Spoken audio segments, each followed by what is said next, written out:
Aujourd'hui, à l'émission L'heure de la bonne nouvelle, nous allons vous parler d'un homme qui a rencontré le Christ alors qu'il était dans un état de très grande panique. À la chronique, la Bible répond « Est-ce que la Bible parle de la fin du monde? » Du côté musical, nous allons accueillir un duo formé de Guylaine Lacroix et de Jacques Whitney. C'est l'heure de la bonne nouvelle.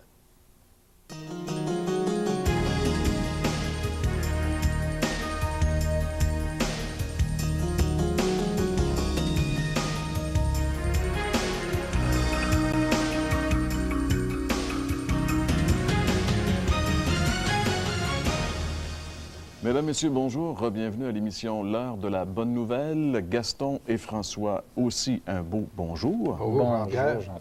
Ben, c'est déjà l'émission, la série, enfin, tire un peu à sa fin. On est déjà rendu à la 11e émission aujourd'hui.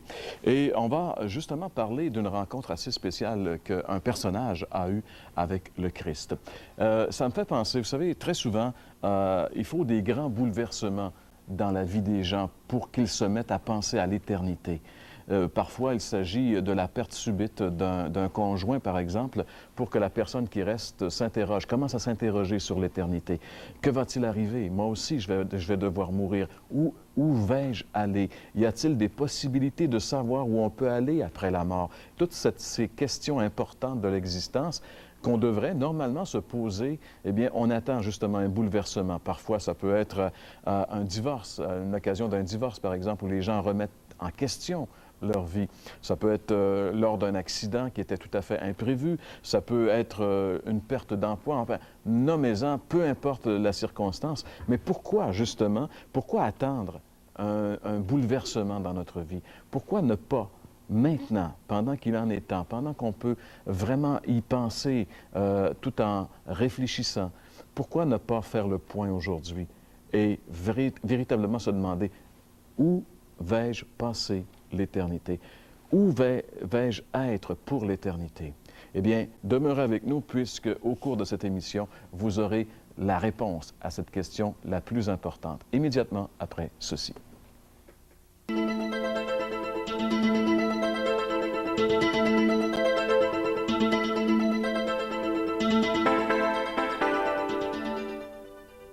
Oui, c'est un fait indéniable que la Bible prédit la fin du monde tel qu'on le connaît.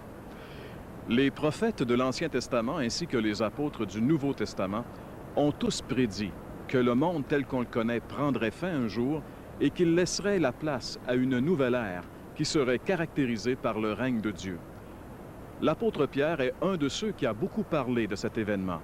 J'aimerais que nous puissions lire ensemble un verset puisé dans sa deuxième lettre et qui dit ceci.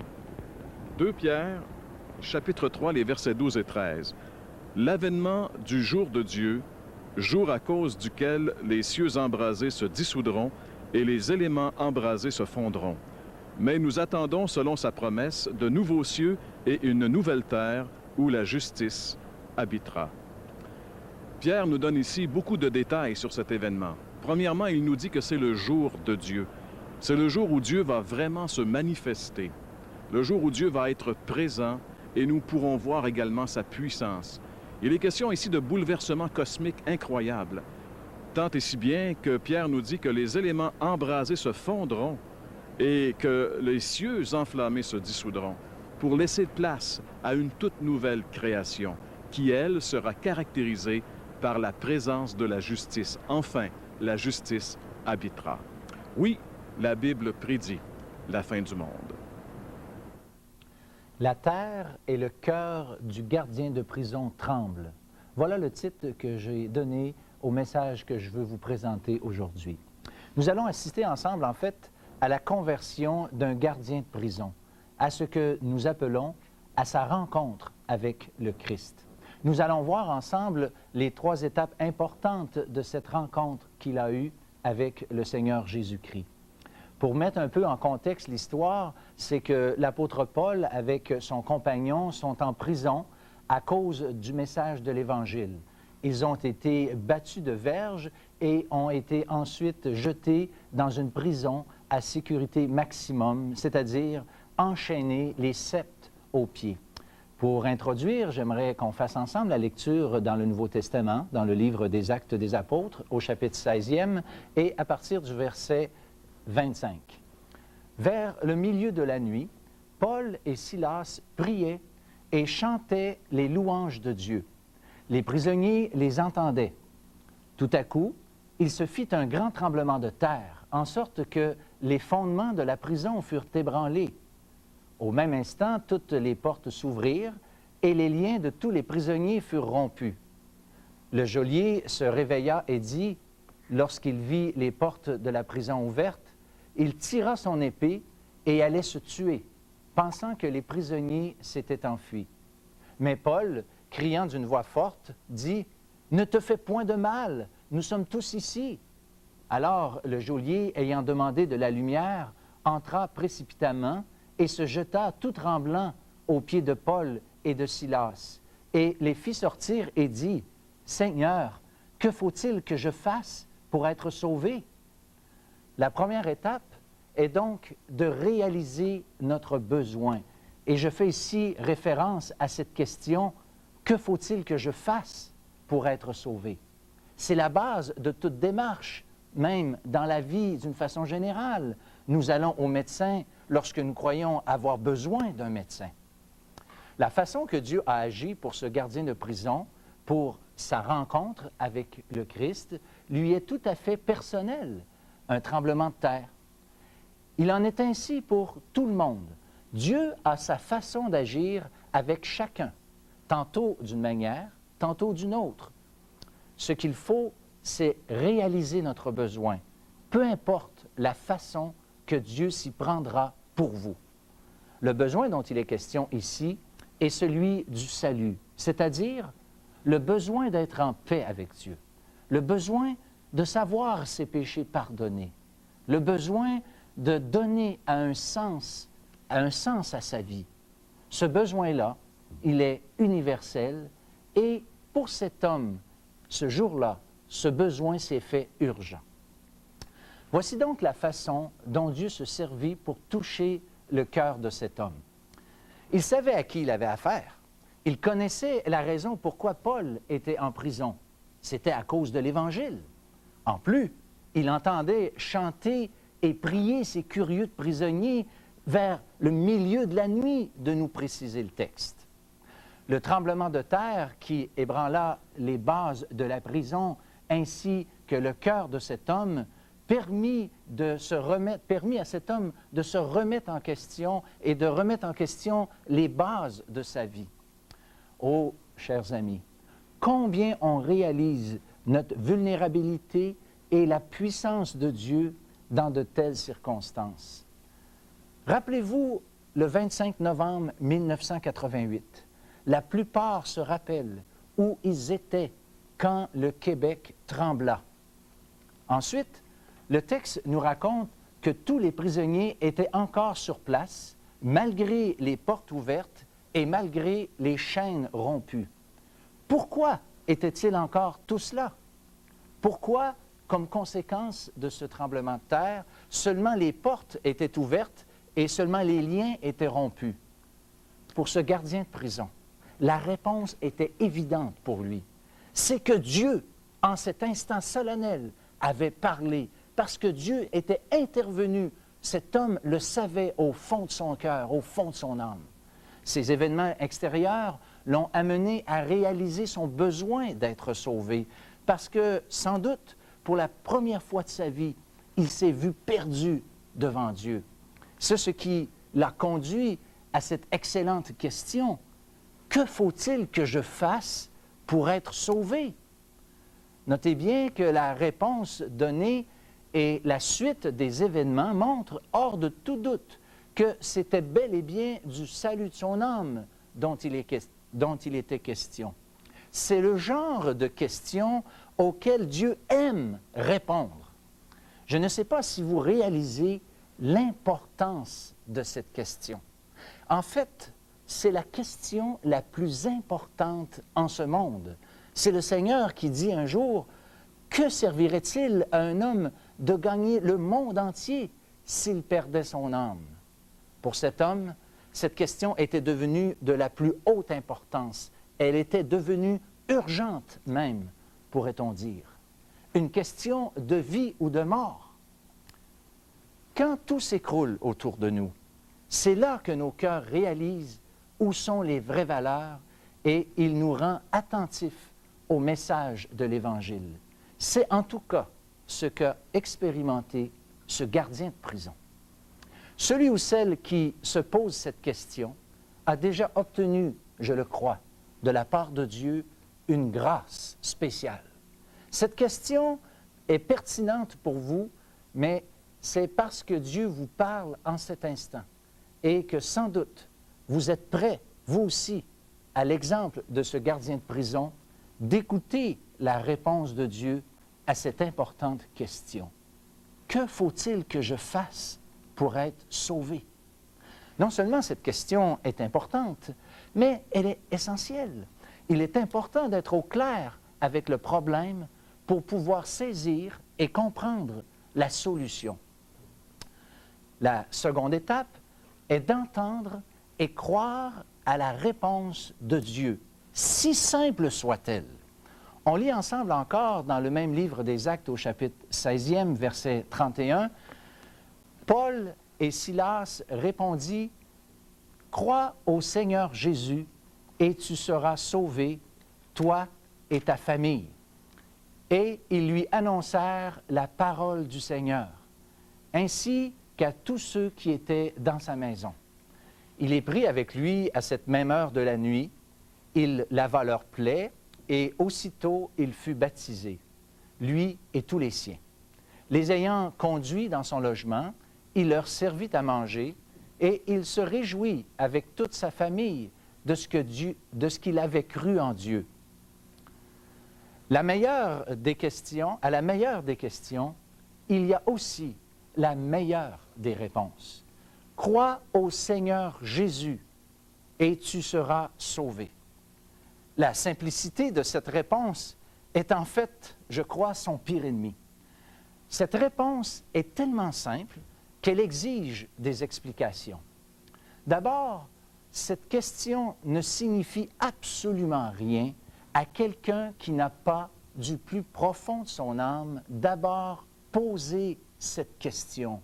Que faut-il que je fasse pour être sauvé? Je vous donne un exemple.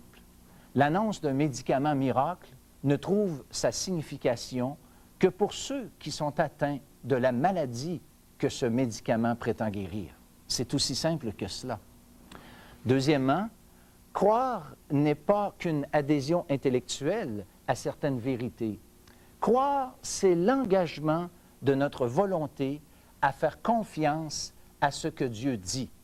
Il y a toute une différence entre croire en Dieu et croire Dieu. Croire que Dieu existe n'égale pas croire à ce que Dieu dit. Je vous donne encore un exemple. Cette parole du Seigneur Jésus lorsqu'il était en croix, il dit « Tout est accompli ». Si cette parole est prise au mot, si on croit à ce que Dieu dit, eh bien, si nous y ajoutons foi, nous pouvons être en paix, puisque Jésus a subi de la part de Dieu le châtiment pour nos péchés. Si tout est accompli comme le Seigneur l'a dit, cela veut dire qu'il n'y a rien à ajouter.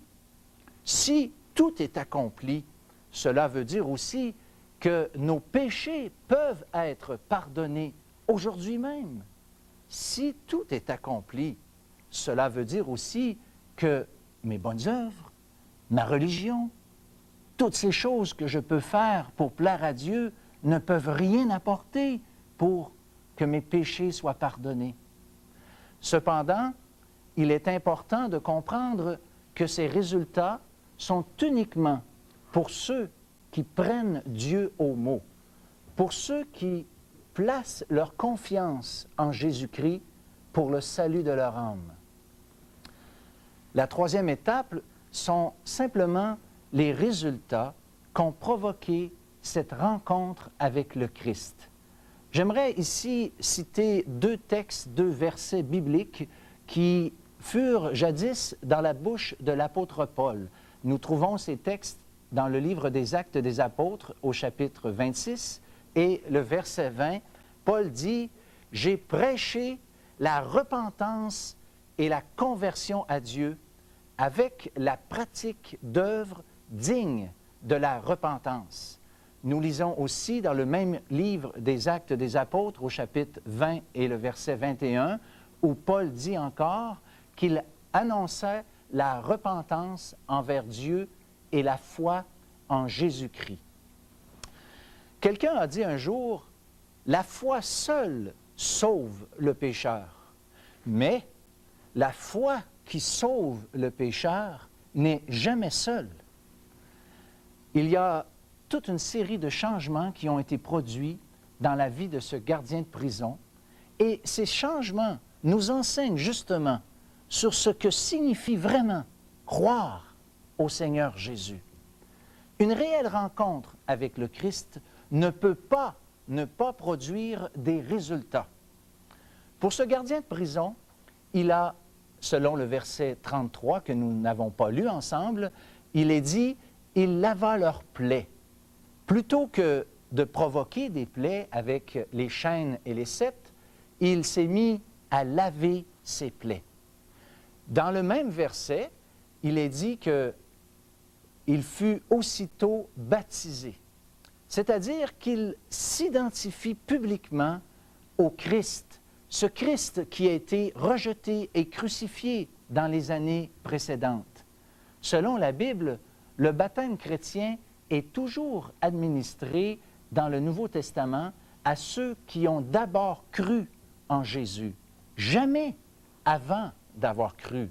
Encore mieux, jamais à des nouveaux-nés. Aucun exemple néo-testamentaire nous est rapporté de ce fait. Le baptême chrétien, la raison est simple, c'est que le baptême chrétien est l'engagement public que nous sommes maintenant devenus un disciple de Jésus-Christ. Cependant, faut-il dire, le baptême n'est pas nécessaire pour être sauvé, mais constitue le premier pas d'obéissance à celui qui vient de trouver le Seigneur Jésus comme son Sauveur. Et pour tous ceux qui ont fait avec le Christ une rencontre tout à fait personnelle. Dans le verset suivant, que nous n'avons pas lu non plus, le verset 34, il est dit que ce geôlier de prison leur servit à manger. L'apôtre Paul lui-même avait demandé au Seigneur, lors de sa propre rencontre avec le Christ, il avait dit, « Seigneur, que veux-tu que je fasse? » L'apôtre Paul désirait servir Dieu.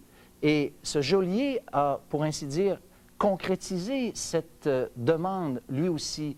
Et quand on réalise au plus profond de notre âme la gravité du péché, on ne peut pas ne pas désirer obéir et servir Dieu. Lorsque, du plus profond de nos cœurs, on réalise que le Christ a payé un prix énorme pour enlever et pardonner nos péchés, on ne peut plus ne pas avoir la même attitude envers le péché. Quand on réalise la paix, la joie qui découle de ce pardon merveilleux que Dieu nous offre, on veut changer d'attitude. Quand on réalise ces choses, nous voulons vivre pour le Seigneur. C'est aussi simple que cela. Et on veut vivre pour lui, on veut le servir en reconnaissance pour tout ce qu'il a fait pour nous. C'est ce que cet homme a fait en leur servant ainsi à manger dans son propre logement. On peut dire qu'il n'a pas fait ces choses pour être sauvé, mais il a fait ces choses parce qu'il était maintenant sauvé. Il met maintenant tout ce qu'il possède au service de son nouveau Seigneur. Où en êtes-vous maintenant, vous, aujourd'hui, qui écoutez? Avez-vous eu une rencontre personnelle avec le Christ? Nous allons maintenant vous expliquer comment faire, comment avoir une telle rencontre avec le Christ.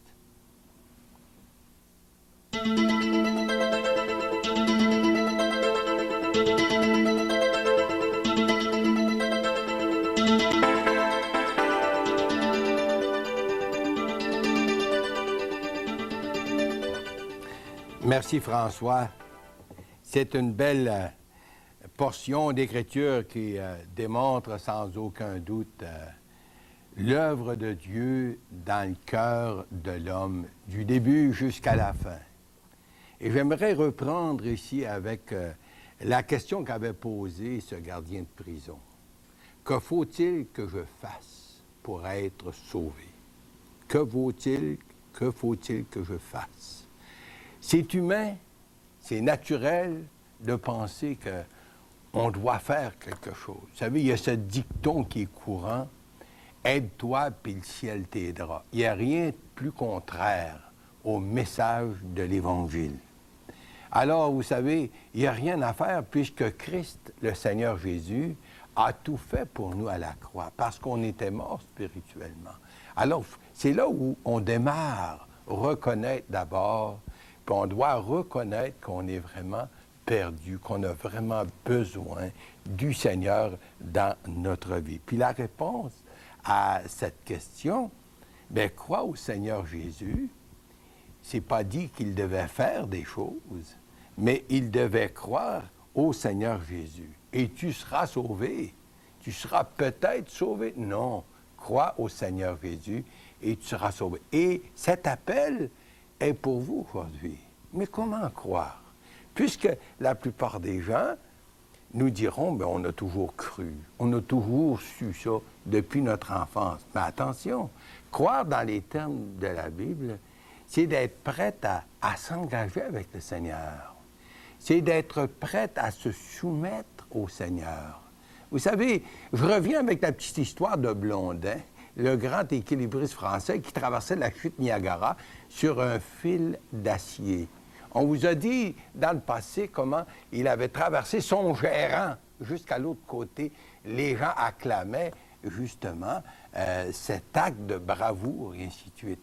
Et puis, étant rendu de l'autre côté, il demande à la foule, « Est-ce que vous croyez que je peux vous traverser quelqu'un d'entre vous l'autre côté? » Ah, tout le monde acclamait, tout le monde était certain, ils l'avaient vu de leurs propres yeux.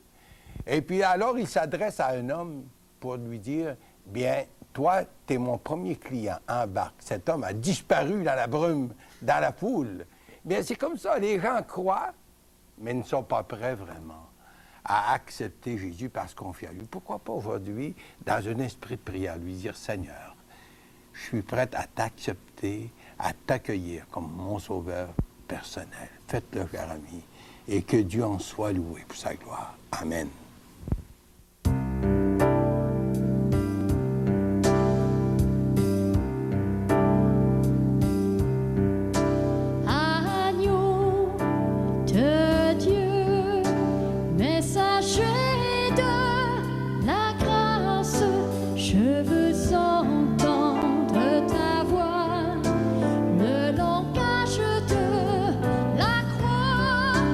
Pour toi, je fuis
l'enfant racheté qui fait ma volonté.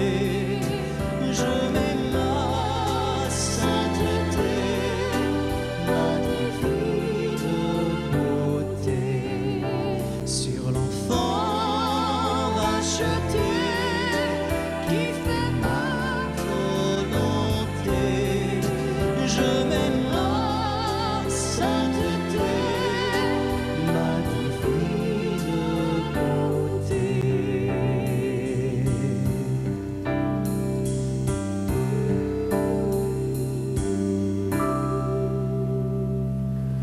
Merci beaucoup, Guylaine Lacroix et Jacques Whitney. Eh bien, mes chers amis, ce que j'aimerais vous dire en terminant l'émission, c'est de ne pas attendre un prochain tremblement de terre avant de laisser votre cœur trembler à cette belle invitation que le Seigneur Jésus vous offre maintenant. Oui, comme on vient de l'entendre, il est mort sur la croix comme l'agneau qui a porté votre péché, afin que vous soyez sauvés. De son côté, tout est accompli. De votre côté, il ne vous reste qu'à le recevoir, qu'à l'accepter, qu'à vous confier en lui. Faites-le maintenant, mes amis. Pour en savoir davantage, notez bien l'adresse qui va apparaître dans quelques secondes, également le numéro de téléphone sans frais qui vous permet d'entrer en contact avec ceux qui organisent des déjeuners de l'espoir dans votre région. Pour savoir où et quand dans votre région, prenez ce numéro de téléphone et cette adresse. C'est tout le temps à notre disposition. Nous vous convions à être des nôtres la semaine prochaine.